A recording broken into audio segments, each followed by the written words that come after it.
Chapter 17. The Mines of Tharna.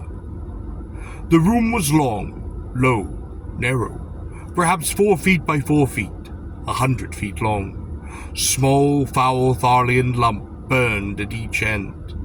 How many such rooms lay beneath the earth of Tharna, in her many mines, I do not know. The long line of slaves, shackled together, stooped and crawled the length of the room.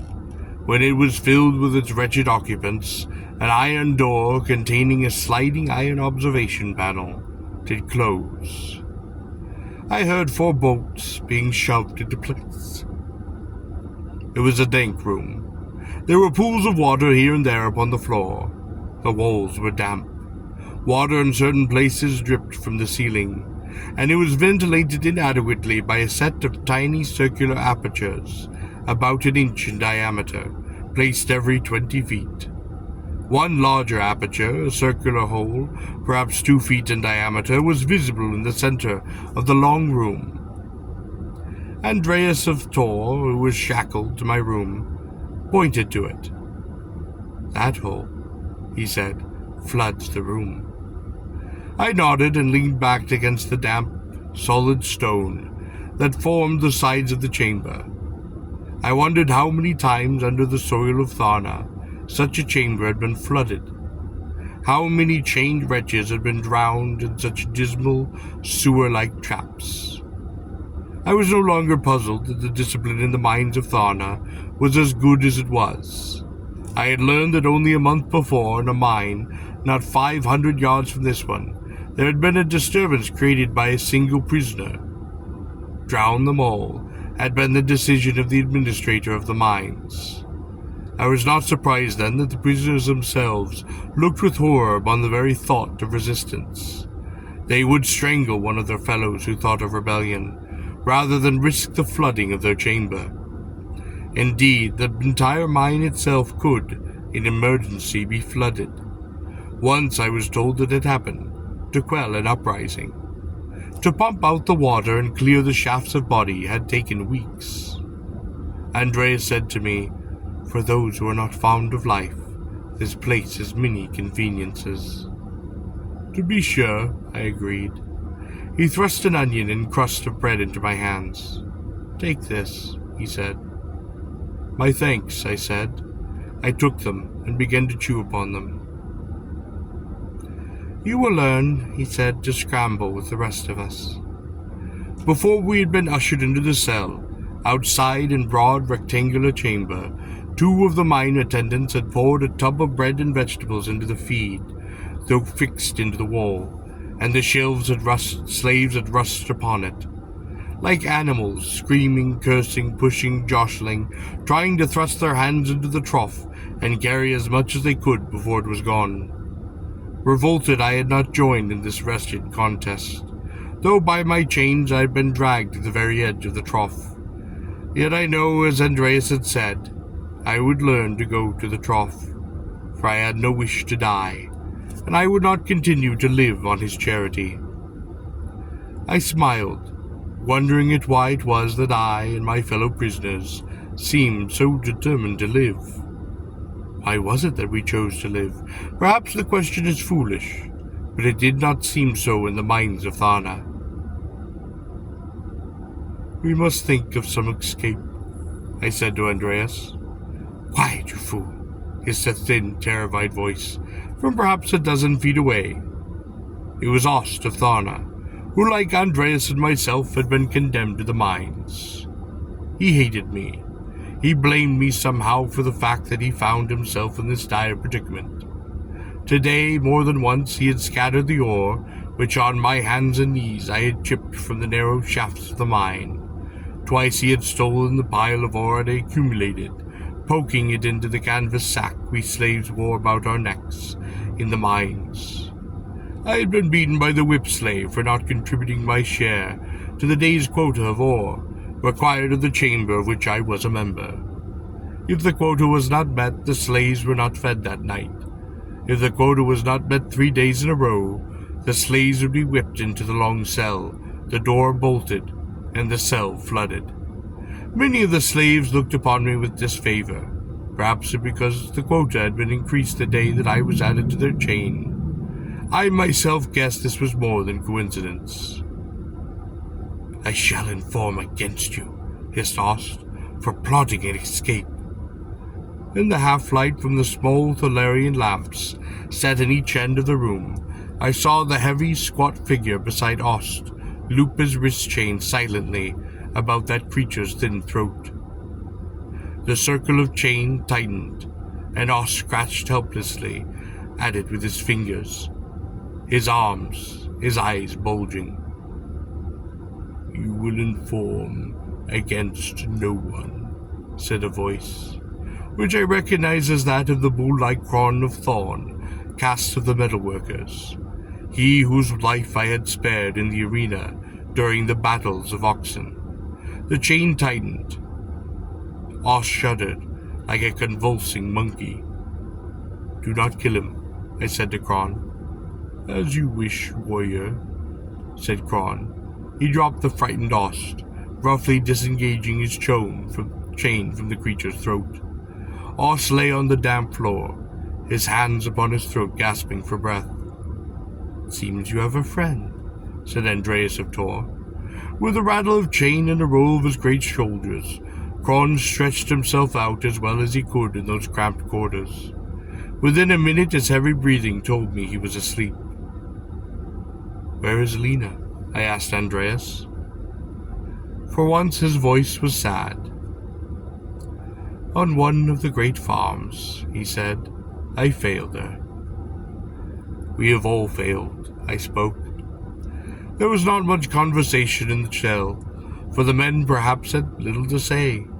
Their bodies were worn with the cruel labors of the day. I sat with my back against the damp wall, listening to the sounds of their sleep.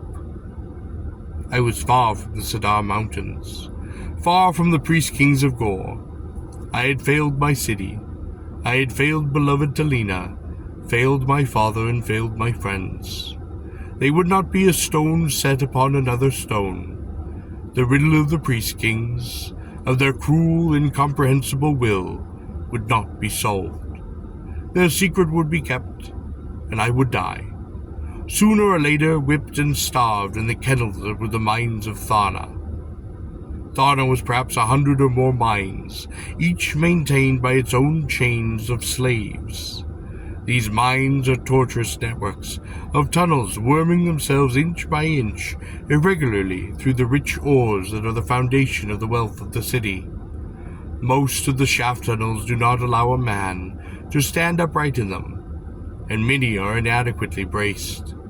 As the slave works the tunnel, he crawls upon his hands and his knees, which bleed at first, but gradually develop the calluses of thick, scabrous tissue. About his neck hangs a canvas bag, in which pieces of ore are carried back to the scales.